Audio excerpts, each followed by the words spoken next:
Hello guys, welcome back to my YouTube channel Enable Website Design. In this video we are going to discuss how you can change a theme in your blog.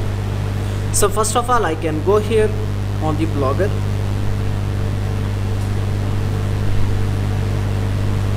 and after that here you can see I have two blogs. So let me select this one, and after that scroll down. Here you can see theme option.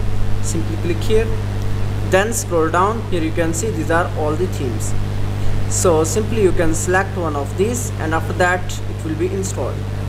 For example, I want to install this theme. Here you can see apply button. Click here, and here you can see new theme is applied. So let me reload my blog. Here you can see new theme is installed. In this way you can easily create your free blog.